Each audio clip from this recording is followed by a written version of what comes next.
بسم الله الرحمن الرحیم. الحمد لله وكفى وسلام على عباده الذين اصطفى. رب اشرح لي صدري ويسر لي امري واحلل عقدة من لساني يفقه قولي.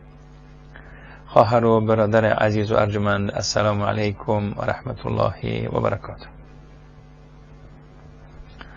باز هم سپاس خدای را که در این ماه عزیز، در این ماه رمضان و ما شما فرصت عنایت کرد که باز هم لحظاتی با هم در گفتگوی مسائل دینی خود ما مشغول شویم. امروز که نهم رمضان مبارک است و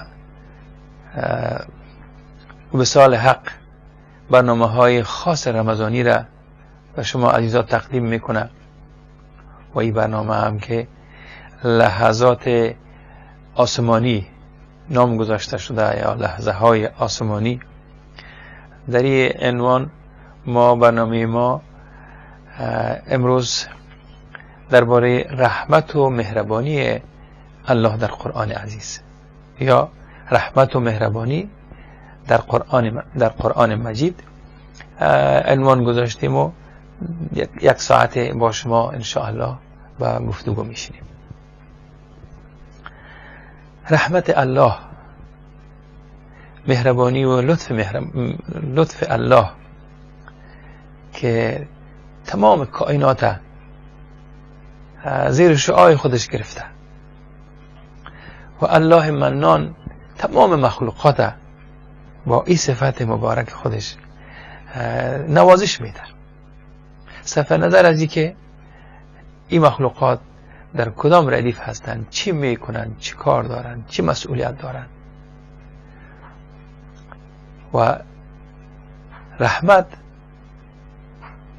یک صفت خاص الله هست که ما در خود قرآن را به نام الرحمن هم یا رحمان هم مطالعه میکنیم. این کلمه الرحمن تقریبا در سراسر قرآن عزیز شما 157 مرتبه این شما میخوانید. آغاز این کلام که قرآن عزیز با بسم الله الرحمن است و رحیم هم یک صفت بعدی باز هم رحمت و مهربانی هست دیده میشه و تا آخر قرآن وقتی شما مطالعه بکنید این کلمات زیبا بارها مکرر به چشمان ما میخوره و این کلمه عام هست که الرحمن شامل حال همه بنده ها هست. کلمه دیگر هم به می عنوان اگر ما بگیریم به نام الرحیم یا رحیم یا رحیما، این هم تقریبا 166 بار تکرار میشه. این دو تا صفت مختص به الله هست. یک بار و در وصف پیامبر عزیز ما صلی الله علیه وسلم هم یاد میشه که در سوره توبه هست که در اوجه ما میبینیم پروردگار عزیز صفت رؤوف و رحیم برای پیامبر عزیز خودش هم نثار میکنه. طبعا ما اگر خود مختصر یا مشخص کلمه رحمت یا صفت رحمت اگر حساب کنیم در 500 آیت از کلام الله ذکر میشه. طبعا معناهای مختلف هم ما میتونیم از این کلمه مبارک بگیریم که از دلسوزی و بخشش و عفو شروع میشه تا به هدایت، نجات از چنگال دشمن. بعض جاها میگه که باران پربرکت، این هم یک رحمتی است. دیگر نعمت های پروردگاره، حتی نور هم معنا میکنن از رحمت، که بعض وقتا میبینیم بهشت باز هم رحمت است که در روز قیامت پروردگار از مواهبش ذکر میشه. طبعا معنای جامع و بزرگ در قبال این کلمه مبارک هست و معنوی و مادی هست. شاید هم به می دلیل باشه وقتی انسان ها دروازه های ظاهری مهربانی ها و به حساب امیدها بسته اگر میشه، ولی قلب انسان یک اطمینان دیگی داره که دروازه های رحمت الهی بر رویش باز است. قلبش مطمئن است که اگر در دنیا دروازه های امیدش بسته میشه، ولیکن قلبا ناراحت نیست. از جانب خدا چیزهایی را به خودش مختص میدانه که او را روحیش تقویه میکنه. و شاید هم به می دلیل باشه که رحمت خدا چنان وسعت داره که در دنیا و آخرت شامل حال انسان است. و قرآن عزیز از این کلمه برای اطمینان خاطر بنده ها و خصوصا بنده های مسلمان، کسایی که مؤمن هستن، اینا وقتی با این کلمات روبرو میشن قلبا مطمئن میشن. پروردگار عزیز وقتی ما میبینیم که این دو تا صفت رحمته که اگر بر رحیم و بر رحمان یا الرحمن و الرحیم میبینیم، باز دلیل صفت رحمانی الله خیلی وسیع است که شامل کسایی که ایمان هم نمیارن. میبینیم امروز پروردگار یک چند میلیارد انسان با نظر رحمانی خودش میبینه که اونها را مجال زندگی کردنه، حتی مجال خوشبختی را در همین روی زمین برشان گذاشته. کسایی که ایمان به الله ندارن میبینیم زندگی دنیاییشان خوب است، آسوده هستن، آرام هستن، در حالی که همین نعمت ها را الله برشان عنایت میکنه. ولیکن باز او صفت خاصه که رحیمیه است، او شامل بنده های خاص خودش است، بنده های مؤمن خودش است. ما وقتی رحمت در قرآن میبینیم در تقریبا در 4 مورد که از طرف پیامبرا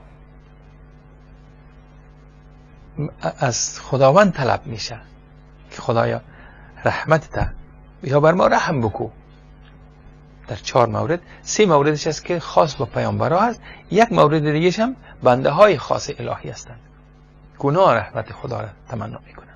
مثلا ما در سوره بقره میخوانیم یک قسمت از آیت است که واعف عنا واغفر لنا وارحمنا.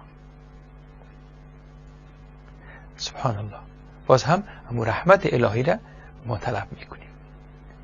جای دیگه میخوانیم که موسی علیه السلام هستند، قال رب اغفر لی ولاخی وادخلنا فی رحمتک. تمنای مغفرت از الله میکنن، موسی علیه السلام برای خودشان و برای برادرشان هارون علیه السلام، و هم میگن که ما را در رحمت داخل کن. جای دیگه هم باز هم پیامبر عزیز ما هستن که انت ولینا فاغفر لنا وارحمنا، در سوره اعراف میخونیم. و کسایی که باز بنده های خالص الله هستن، اینا یک گروه از بنده ها که میگن انه کان فریق من عبادی یقولون ربنا آمنا فاغفر لنا وارحمنا و انت خیر الراحمین. سبحان الله. یعنی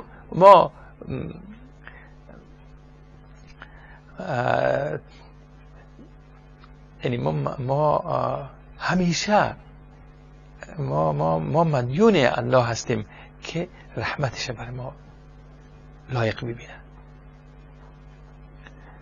ما محتاج رحمت الله هستیم. اگر رحمت الهی نباشه ما هیچ کار کردن نمیتونیم.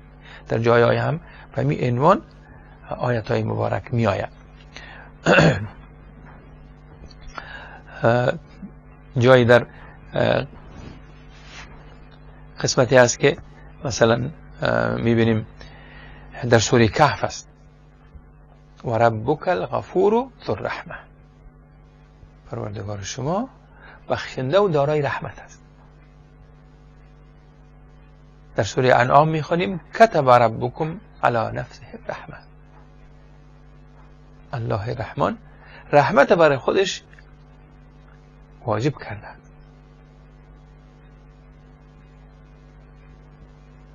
که شما را، برای شما رحمت من هست، من شما را با نظر رحمت میبینم. در سوره اعراف میخوانیم که و رحمتی وسعت کل شیء، رحمت الهی واسع است و شامل هر چیز است. جایی باز برای یک عده خاص رحمت خودش الله در نظر میگیره ان رحمت الله قریب من المحسنین، بنده های نیکوکارش رحمتش نزدیک شما هست، شامل حالتان هست. جایی که به تمام بنده هایش میگه الله من، کسایی که به خودشان ظلم کردن،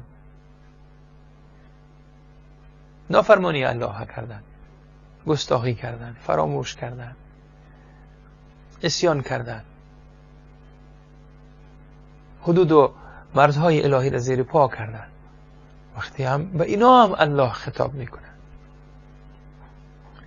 قل یا عبادی الذین اسرفوا علی انفسهم، اضافه روی کردین در حق خودتان، لا تقنطوا من رحمت الله.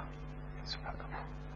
ولی از رحمت الهی شما ناامید نشید. بیاین برگشت کنیم.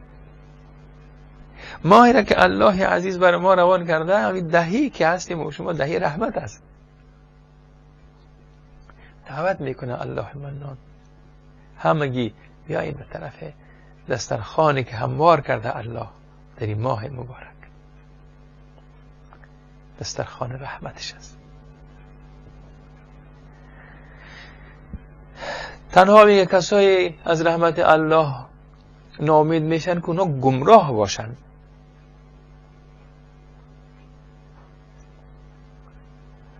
و همچنان ما میبینیم که رحمتی که پروردگار برای ما را به طرفش تشویق میکنن. در سوره زخرف میخوانیم که اعوذ بالله و رحمت ربک خیر مما یجمعون، رحمت پروردگار از اون چیزایی که شما جمع میکنین از اونا کده بهتر است. هر چیزی که دیگه شما تلاش دارین که جمع کنین از اونا کده رحمت الهی بهتر است. او را تمنا کنید. شما وقتی داخل مسجد میشین خانی الله هست، پای راستانه میگذارین، بعد از اینکه صلوات میفرستین اللهم افتح لی ابواب رحمتک. سبحان الله. در اون خانه که پر از رحمت است شما داخل میشین، تمنا میکنین از الله منان که یا رب دروازه های رحمت بر روی ما باز کن، داخل میریم. مثل که در حوض رحمت خودتان شما من اندازید. جای دیگه هم میآید در سوره هود که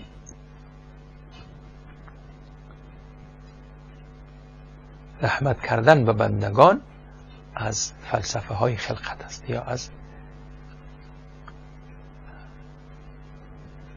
حکمت های خلقت همی است که رحمت کردن به بنده ها است. الا من رحم ربک ولذلك خلقهم. و میبینیم که الله ما را به این متوجه میسازد که از چنگ شیطان و نفس اماره و اینها شما یگانه راه نجاتتان همین رحمت ما است. رحمت ما را طلب کنین که از چنگ نفس سرکشتان، شیطان و هر شریر دیگه شما نجات پیدا کنید. چی میگن؟ در سوره یوسف میخوانیم اعوذ بالله ان النفس لاماره بالسوء الا ما رحم ربی. جز از طریق رحمت الهی راه برای رهایی از شر نفس اماره نیست.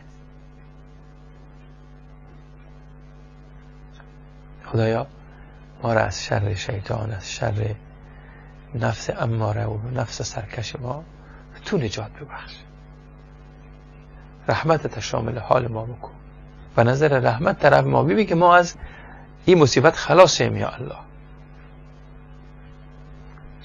جایی هم میایه که همی روابط مهربانی ها و رحمتی که از مودت و رحمتی که در بین زن و شوهر الله میگذاره، اینا هم از نشانه های الله هست. در بین ما اعضای خانواده، زن و شوهر، پدر و مادر، اولاد و والدین، اینجا اگر مهربانی ها هست، این از طرف الله هست. در سوره روم میخوانیم اعوذ بالله و من آیاته ان خلق لكم من انفسكم ازواجا لتسكنوا الیها و جعل بینکم موده و رحمه. من دوستی و مهربانی و رحمتی که در بین زن و شوهر است از نشانه های الله است.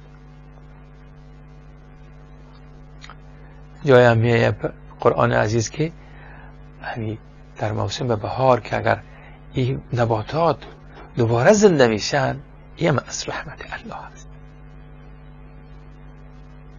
چطور میخوانیم؟ در سوره روم هستیم اعوذ بالله فانظر الى آثار رحمت الله. اینا از اثر نشانه های از رحمت الله هست. کیف یحیی الارض بعد موتها. زمین مرده بود، زمستان آمده بود، خزان برگا رفت، همه جا زرد شد، زمستان آمد همه یخ زده شد، مرد همه زنده جانایی که به نام نباتات بودند، ولی بهار دمید، باران از آسمان بارید، زمین لرزید، باز شد، گل و نباتات رویدن گرفتن. اینا همگیش از آثار رحمت الهی است.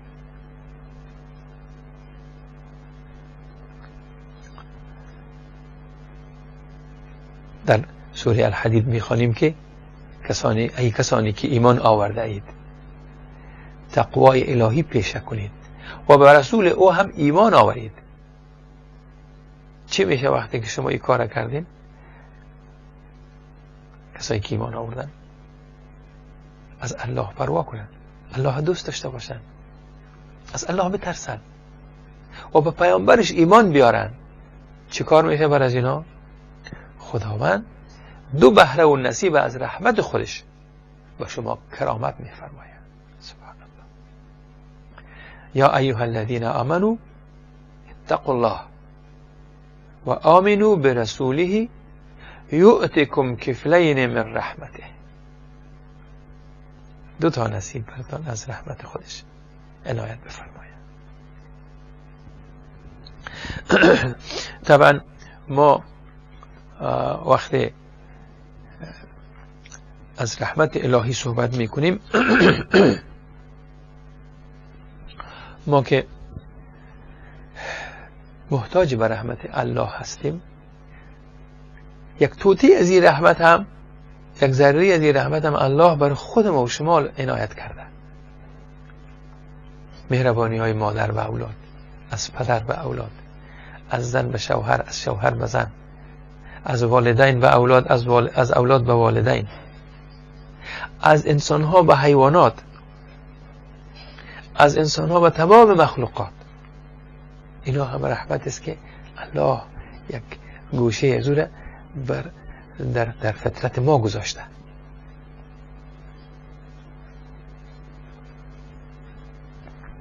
ما میبینیم که از خصوصیت های یا از صفت های اصحاب یمین، کسایی که اعمال نامهشون به دست راستشون داده میشه و اینا به جنت رهسپار میشن، یکی از خصوصیت های از اینا همین است که در سوره بلد میخونیم و تواصوا بالمرحمه. اینا یکی دیگر به رحمت و به مرحمت و مهربانی توصیه میکنن، سفارش میکنن یکی دیگه شانه به مهربانی ها و رحمت. اینا اولئک اصحاب المیمنه، اینا اصحاب میمنه هستند. در توصیف یاران رسول الله قرآن که میفرماید والذین معه اشداء علی الکفار رحماء بینهم، اگر در برابر کفار شدید هستن ولی در برابر خودشان این مهربانی ها در بین خودشان هست. و یا برای اولاد که با پدر و مادرش میگن واخفض لهما جناح الذل من الرحمه. شما بالهای مهربانیتان، بالهای تواضعتان یا خودتان دست شفقت و مهربانی هایتان چیکار کنین؟ بر پدر و مادرتان باز کنین، اونا را سرشان سله مهربانی کنین در وقتی که اونا پیر شدن دیگه. همون کار را که اونا در حق ما میکردن.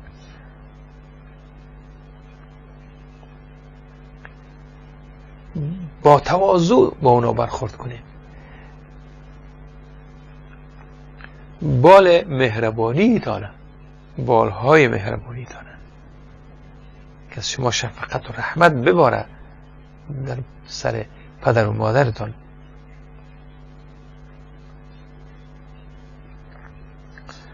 جایم که اولاد برای پدر و مادرش دعا میکنن، دعای ابراهیم علیه السلام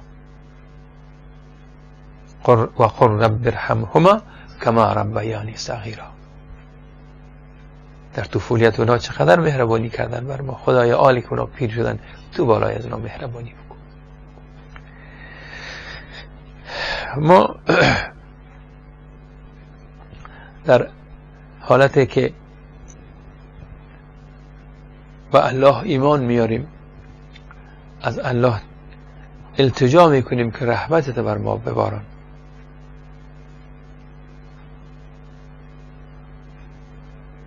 ما بالای دیگرها هم بال رحمت ما، بال مهربانی های ما باز باشه. این ماه عزیز وقتی آمده ما را به طرف همه طور یک صفت ها، ما رحمان باشیم، ما رحیم باشیم.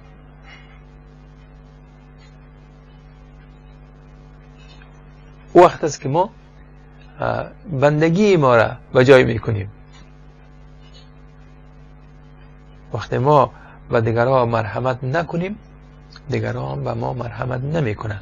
ما جای هم داریم که اگر شما صله رحمی را که باز هم از همو مرحمت است، رحمت است، شما قطع کنین، او رحمی که از بالای شما می آمد هم مسقط میشه. ما بیاین بریم به یک میان برنامه، باز دوباره برمیگردیم. السلام علیکم و رحمت الله و برکاته.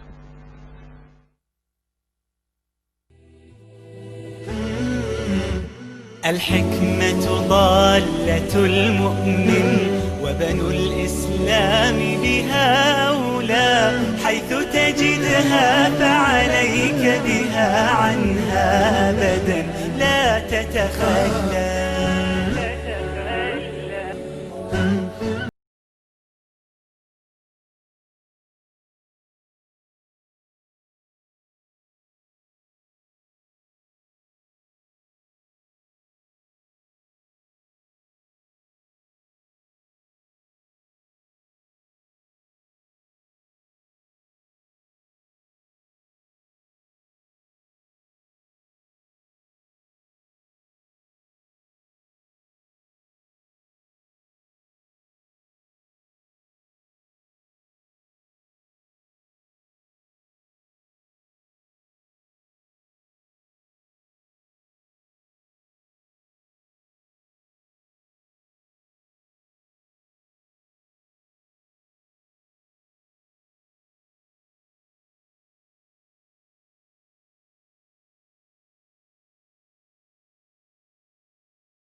اونجا هم دلشون به رحم نیاد، همونجا هم دلشون به رحم میاد و بچه‌شون رو حلال میکنن. پس میتونیم جبران بکنیم.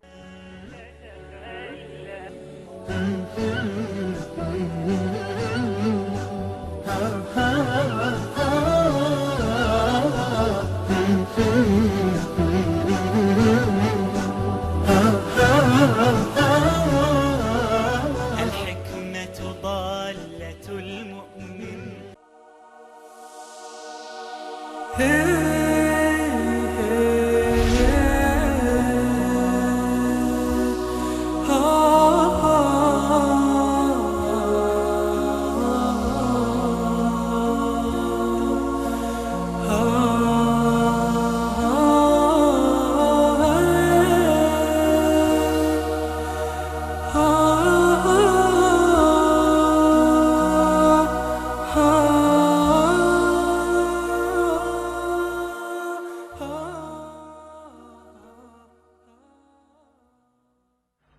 بسم الله الرحمن الرحیم.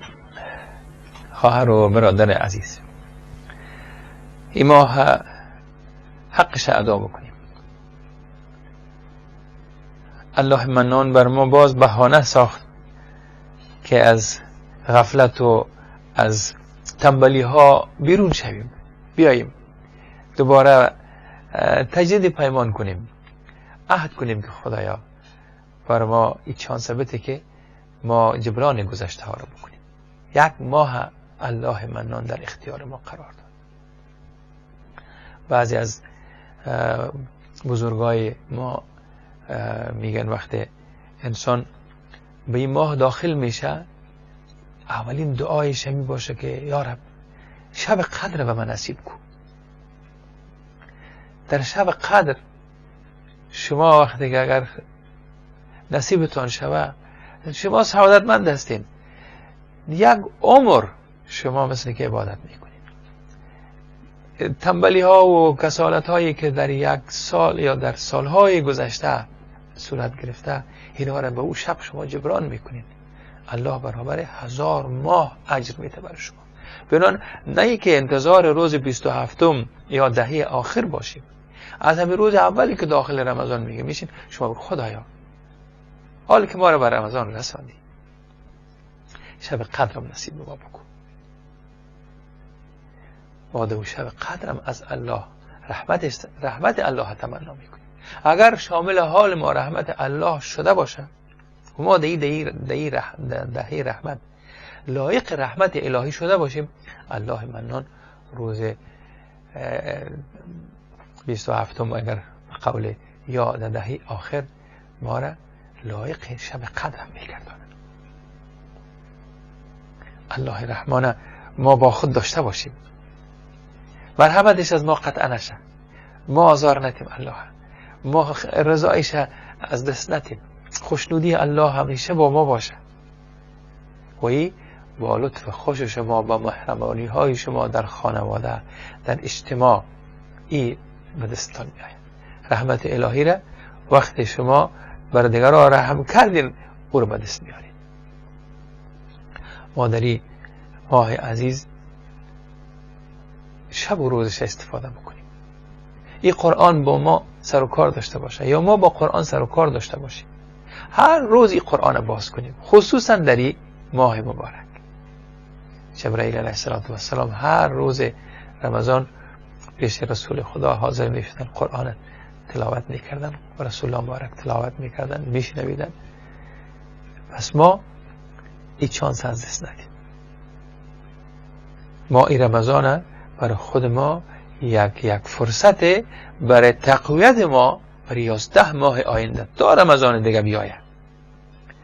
ما چی میفهمیم که تا رمضان دیگه هستیم یا نیستیم؟ خود شما شاهد خودتان هستین که کسایی که در اون رمضان با ما و شما بودن یکیشون در این رمضان نیستن با ما. چی ما و شما تضمین داریم که در رمضان دیگه هم ما باشیم؟ بنابراین از همین فرصت استفاده بکنیم. الله منان در این ماه با نظر رحمت به ما نظر کنه. این لحظات که از آسمان بالای ما رحمت میباره، این را قطع نکنیم. در هر شب، در هر سحری بگویم الله ندا میکنه که هست کسی از ما چیزی بخواید. سبحان الله. آیا محتاج نیستیم؟ آیا ضرورت نداریم؟ داریم. از خرد و بزرگ ما، پیر و جوان ما محتاج رحمت الهی هستیم. ما همین لیاقت کمایی بکنیم که خدایا این لیاقت به ما بده، اهلیت به ما بده که تو بالای ما به نظر رحمت سیل کنیم. چقدر مردم ما هستن، چقدر مسلمان ها هستن که رمضان نیست، در برنامهش نیست، همیال در یک جای مست دنیا هست، همیال کباب هایشان بار است. هیچ سبحان الله چی لغت استعمال کنم برشان. ما در همین شهری که میریم مساجد از پهلوی هم پهلویشان رستوران ها هست، طعامخانه ها هست، میبینیم که مسلمان میداره داخل طعامخانه، میداره داخل رستوران، از پهلویش یک کسی میره طرف مسجد. سبحان الله. اقدر گستاخی ها، اقدر بی‌مروتی ها در افغانستان. این مصیبتی که نازل میشه به خاطر شومی یک کسی، دیگرها هم قربانی میشن. ما در حالی که در این ماه عزیز چندین بار در کشور عزیز ما در دیگر جاها انفجارات رخ داده، انتحاری ها شده، اینا را خداوند نمیبخشه. بنده های روزدار شما کشتین، خانه ها را ویران کردین، رعب و ترس ایجاد کردین در این ماهی که ماه امن است، ماه مرحمت است. اگه این کسا هم به نام اسلام کرده باشند که خدا ازشان پرسان کنه. گرچه گاله مردم بهانه پیدا کرده و اسلام میکوبن با این جنایات ها. امروز در خبری بود که موساد در داعش فعالیت میکنه. سبحان الله.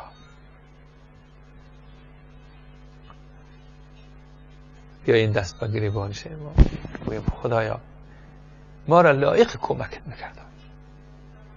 سبحان الله. ما وقتی از رحمت الهی گپ میزنیم بدون شک الله همونطور که رحیم است، رحمان است، حکیم است. رحمت الهی با حکمتش است. حکمت الله ایجاب میکنه که رحمتش شامل حال ما بکنه. بعض وقتا حکمت الهی است که رحمتش از ما بگیره. ما در همین قرآن هم میخوانیم که خداوند رحمتش به کسی که لایق نبینه نمیته. ما یعنی غافل از این نشویم که الله رحمان هر کاری که ما بکنیم و ما رحمتش شامل حال ما میشه. سبحان الله. او کسایی که گمراه بودن مایوس هستن از رحمت الله یک، او کسایی هم که خودشان سرکشی کردن، نافرمانی کردن، از رحمت الهی خودشان محروم کردن. دیگر رحمت الهی با اونا نیست که بیاید.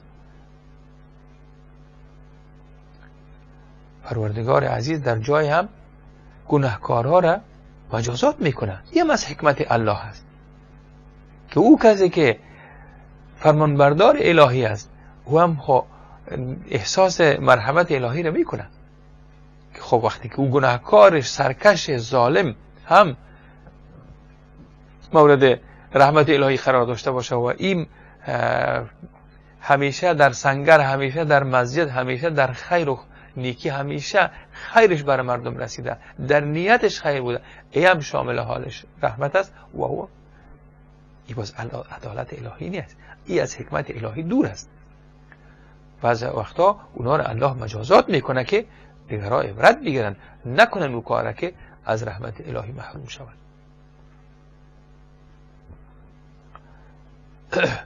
ما ببینیم یک مثال بسیار فهما بر ما هست که وقتی اگر ما در یک جایی هست که یک پرتگاه هست، ما از کنار از او رد میشیم، یک خندقی هست، یک چقوری هست که ما از کنار از یک میخوایم، سر راه ما هست، اگر میخوایم از اینجا بگذریم، اگر لب از این پرتگاه یا این خندق بریم، خب احتمال سقوط ما به این پرتگاه، به این خندق بیشتر است. زیر پای ما سوس شده میره وقتی که زیادتر نزدیک شده بریم. خب ما خدا عقل داده که نزدیک از او نرو، از او کنارش بیا این طرف. هر چقدر شما از او پرتگاه، از او خندق، از او سقوطگاه دورتر باشید، شما همه قدر پایتون استوارتر می باشه. سقوط نمی کنید در او جهنم یا در او خندق.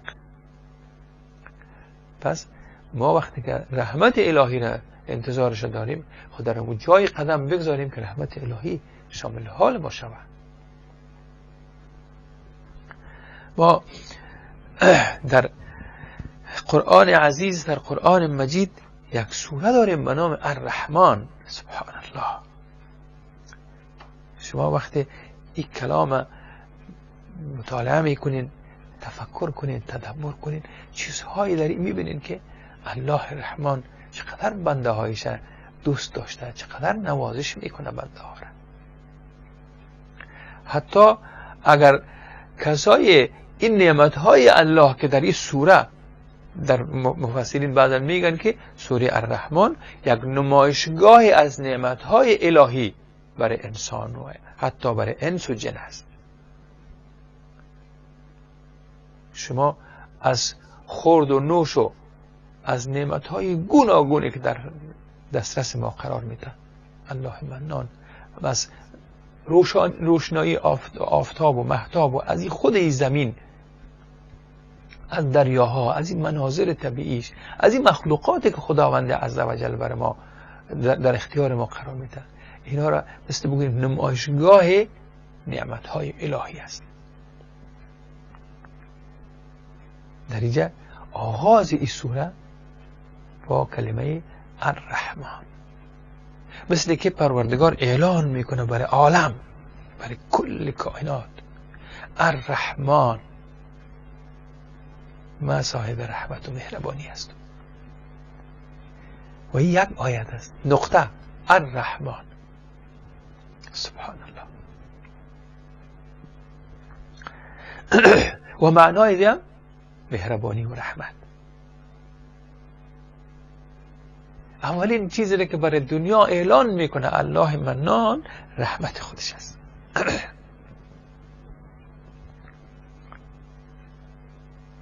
بعد از این باز پروردگار از قرآن یا از تعلیم قرآن کم میزنه.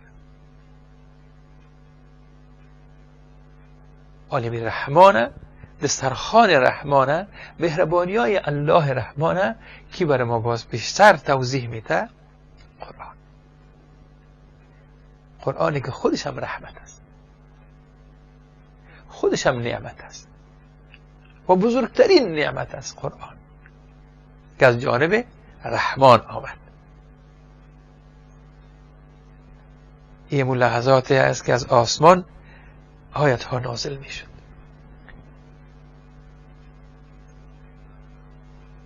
ما در عرفات، در میدان عرفات در موسم حج، وقتی که حاجی ها کفن پوش هستند، دست دعا بلند کردن، از زمین آه و فغان بالا میشه و رحمان یاد شده، یا رب ببخش گناهان ما را، یا غفور و یا رحیم یا رحمان.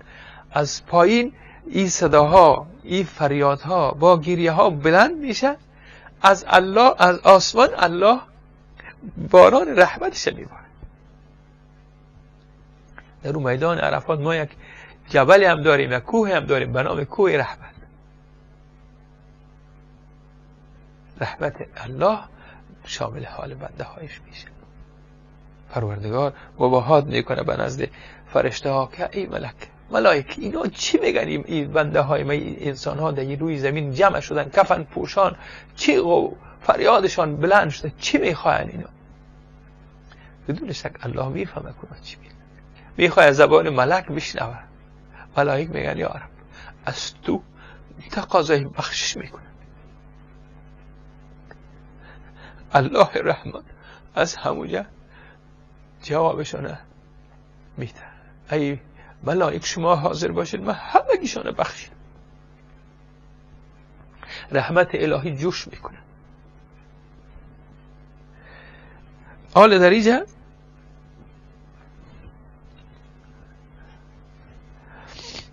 الله منان این سوره را که نازل کرده خطابش برای انس و جن است. یا معشر الجن والانس. آیا میگه شما باز انکار میکنین امیر نعمت های مرا؟ امیر لطف و مهربانی که بر شما من میکنم امیر شما نادیده نمیگیرین؟ شرم نمیکنین؟ و اینطور یک رقم میگه که انکار، میگه که انکار کردن نمیتونین. شما چطور انکار میکنین؟ اینقدر شما ناسپاس هستین، اینقدر شما نانکور هستین که اینقدر لطف و مهربانی های مرا شما نادیده میگیرین.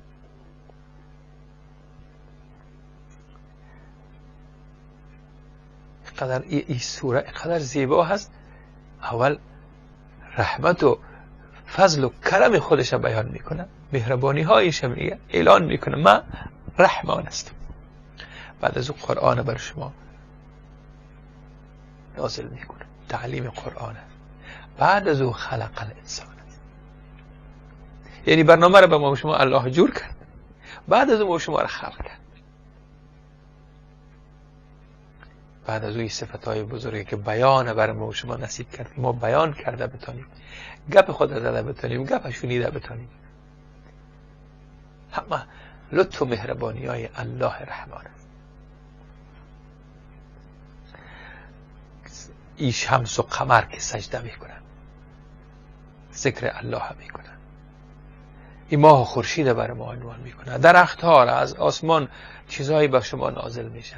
توصیه میکنه که بی‌عدالتی نکنین، بی‌انصافی نکنین، عدل مراعات کنین. برای ما و شما رنگارنگ نعمت های خودش الله منان عنایت می‌فرماید.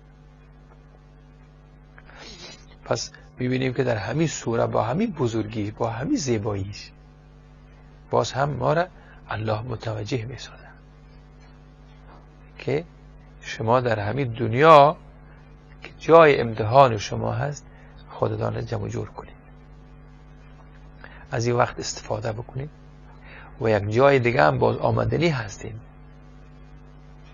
روز قیامت هم برای ما و شما الله منان ذکر میکنه در همین سوره مبارکه الرحمن که صحنه هایی که در قیامت هست، آسمان که به هم میریزه، سرخ میشه، مایع میشه، سبحان الله. صحنه های عذاب که در ستمگرا و ناسپاسا و نافرمانا با او مواجه میشن، او را بیان میکنن. پاداش او کسایی که فرمان برداری کردن، از رحمت الهی استفاده کردن، اونا را رنگارنگ بیان میکنن. جنت های مختلف، طبقات مختلف جنت، در او جنت ها انواع و اقسام نعمت ها اونا را بیان میکنن. در همین سوره که الرحمن گپ زد. پس ما این ماه عزیزه ازش استفاده کنیم. این لحظاتی را که مرحمت و لطف الهی از آسمان میباره فراموش نکنیم. دست خیر که دامن خودم بگیریم که خدایا مرا مورد رحمتت قرار بده، رحمت و مهربانی هایت شامل حال ما بکن. ما در دعاهای ما دمی شب و روز امت فراموش نکنیم. عزیزای من دعا کنیم که خدایا این ماه رمضان که با دنبالش عید می آید، خدایا عید امت بگردان، ما را در این رمضان ببخش خدایا، امت ببخش خدایا. این گروه هایی که به نام تو مبارزه کردن خدایا اینها را مورد رحمتت قرار بده. او عزیزای ما که در سنگرها هستند، او عزیزای ما که در زندانها هستند، یا الله اونا را حمایت بکن، اونا را کمک بکن. کسایی که بناحق ادعا کردن، ادعای اسلام کردن، خدایا اونا را اصلاح کن. اگر گمراه شدن خدایا به راه هدایت باز بیار. اگر اونا قصدن میکنن خدایا شرشان در همین ماه مبارک از بالای امت دور کن. دست شریرشان کوتاه کن خدایا. دیگر نگذار اونا به نام اسلام جنایت بکنن خدایا.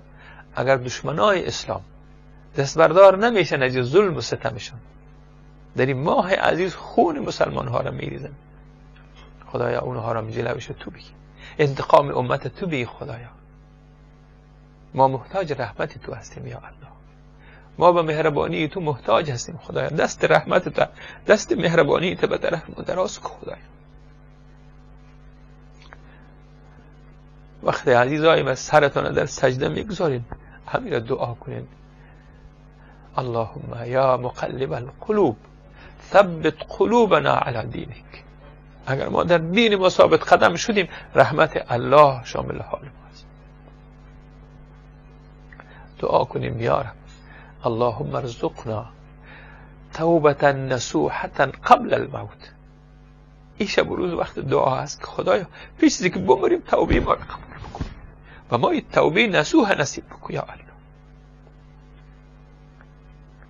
اللهم انا نسألك حسن الخاتمه. خاتمه ما را بخیر کن خدایا. جوانهای ما را متمسک به دین ما بگردان یا الله. اولادهای ما را اهل صالح بار بیار خدایا. مریضهای ما را شفا ببخش، مردگان ما را بیامرز. شهیدایی که در هر گوشه و کنار به نام اسلام کشته میشن خدایا با شهدای بدر و احد حشر بکن. برای فامیل های داغدارشان خدایا تو تسلی بده، تو مرحمت کن خدایا. مریضهای ما را شفا ببخش خدایا. این رمضان وسیله خیر و برکت برای ما بگردان. ما عزیزای ما در برنامه وصال حق برنامه‌های خاص رمضانی داریم که انشاءالله تا آخر رمضان دوام میکنه و دوباره برنامه‌های خود ما را بعد از رمضان از سر میگیریم. امیدوار هستم که شما هم در این کار خیر سهیم باشین، تشویق کنین، تماس داشته باشین با برنامه‌های توحیدی. از الله تمنا کنین که خدایا کسایی که جلوی برنامه‌ها رو میگیره دستای از اونا رو کوتاه بکن. اونا حال مثل که روزهای آخرشان از سپری میکنن، دیوانه شدن که چی رقم جلو دین الله بگیرن ولی نمیتونن گرفتن. الله ضامن دین خودش است. خداوند ما و شما را در این کاروان همیشه داشته باشه و این کاروان پرجم و جوش بگردانه، افراد صالح و مخلص در خدمت از این دین قرار بگیرن. ما شما عزیزا را به این متوجه می سازم که دهه مغفرت پیش روی تان هست. امروز روز 9 است و فردا هم 10 که انشاءالله رحمت الهی شامل حال کل ما باشه. ما در لحظات که افطار میشه وقتش ضایع نکنیم. لحظات قریب افطار وقتی است که دعا مستجاب میشه. دسترخوان‌ها را عزیزا آوار بکنن. او مادرکایی که برای افطار نان تهیه کردن مقام از اونا چقدر بالا هست. خواهرکای من، مادرکای من، خانم‌های گرامی که در خانه ها شما خدمت میکنین، نان جور میکنین برای روزه‌دارا، شما میفهمین مقامتان پیش الله چقدر بالا هست. کسی که یک روزه‌دار افطاری بده، افطار صائم، کسی که یک روزه‌دار افطاری بده ولو یک جرعه آب بده، یک دانه خرما بده، تمام ثواب‌هایی که همون روزه‌دار کمایی کرده الله برای همین کسی که این افطاری داد برش میده. پیش از اینکه کدام چیز از او کم شود او ثواب خود میگیره، ولی در اون ثوابی که او میگیره شما هم شریک شدید. شما خانم عزیزی که امروز در آشپزخانه هستین نان تیار میکنین، با اخلاص تیار کنین که امروز روزه‌دارای فامیل ما افطار میکنن. شما را الله مقامتان بالا میبره. تمام ثواب‌هایی که روزه‌دارا گرفتن برای شما خدا نصیب میکنه. این فرصت از دست ندید. در خانه های ما مرحمت باشه، مهربانی باشه. حالا دیگه بهانه گیری نکنیم، یک کس خطا و اشتباهش نگیریم، جدی نشیم، قهر نشیم. رسول خدا صلی الله علیه و آله میگفتن اگه شما را کسی قهر ساخت جوابش ندید، بگید من روزه‌دار هستم، جوابت نمیدم. بیاین عملی کنیم همین چیزها را. از شفاعت پیامبر بی نصیب نشویم. شما را با جاهایی که هنوز افطار نکردیم شما را به یک افطار پر از نعمت‌های الهی، پر از خیر و برکت در اون لقمه ها تمنا میکنم. روزی شما با خیر افطار شود. کسایی هم که در تراویح ها میرن، در ختم ها میرن، دعایشان از امت دور نشود. در حق امت دعا بکنیم. سبحانك اللهم و بحمدك اشهد ان لا اله الا انت استغفرك و اتوب الیک. خداوند روز و شب شما را پر فیض و پر برکت داشته باشه. رحمت الهی شامل حالتان باشه. السلام علیکم و رحمت الله و برکاته.